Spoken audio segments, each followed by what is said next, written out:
చాలా టైం గా బాక్సాఫీస్ దగ్గర మంచి కంబ్యాక్ కోసం ఎదురు చూసిన హీరోలలో నారా రోహిత్ కూడా ఒకరు. కొంత గ్యాప్ తర్వాత నారా రోహిత్ నటించిన లేటెస్ట్ మూవీ ప్రతినిధి 2 ఆడియన్స్ ముందుకు రీసెంట్ గా రిలీజ్ అయింది. పొలిటికల్ నేపథ్యంలో తెరకెక్కిన ఈ సినిమా పెద్దగా ఆడియన్స్ అంచనాలను అందుకోలేకపోయింది. ఈ సినిమానే కాదు, రీసెంట్ టైంలో రిలీజ్ అయిన పొలిటికల్ మూవీస్ అన్ని కూడా ఎలక్షన్స్ మూమెంట్ లో రిలీజ్ అవ్వగా ఏవి కూడా ఆడియన్స్ ను థియేటర్స్ కి రప్పించడం విషయంలో మాత్రం విఫలమయ్యాయనే చెప్పాలి. ఇక కొంత గ్యాప్ తర్వాత నారా రోహిత్ చేసిన ప్రతినిధి 2 మాత్రం ఎంతో కొంత ఆడియన్స్ ను థియేటర్ కి రప్పిస్తుంది అనుకున్నా కూడా అలాంటిదేమీ జరగలేదు. మొత్తం మీద మొదటి వారంలోనే బాక్సాఫీస్ దగ్గర చేతులెత్తేసిన ఈ సినిమా టోటల్ రన్ కంప్లీట్ అయ్యే టైం కి తెలుగు రాష్ట్రాలలో 87 లక్షలకు అటు ఇటుగా షేర్ ను 1.9 కోట్ల రేంజ్ లో అటు ఇటుగా గ్రాస్ ను వసూలు చేయగా వరల్డ్ వైడ్ గా 13 లక్షలకు అటు ఇటుగా షేర్ ను ఎక్కువగా సొంతం చేసుకుంది. దాంతో మొత్తం మీద వరల్డ్ వైడ్ గా సినిమా బాక్సాఫీస్ దగ్గర రన్ కంప్లీట్ అయ్యే టైం కి 1 కోటికి అటు ఇటుగా షేర్ ను సొంతం చేసుకోగా వరల్డ్ వైడ్ గ్రాస్ 2.25 కోట్ల రేంజ్ లో అటు ఇటుగా ఉంటుందని అంచనా.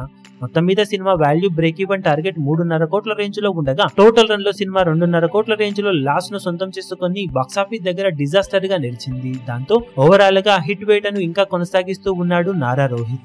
ఈ వీడియో మీకు నచ్చినట్లయితే లైక్ చేయండి, షేర్ చేయండి, ఛానల్ ను సబ్స్క్రైబ్ చేయడం మాత్రం మరవకండి. ఏ చిన్న అప్డేట్ ను మిస్ అవ్వకూడదు అనుకుంటే బెల్ ఐకాన్ ను ప్రెస్ చేయండి.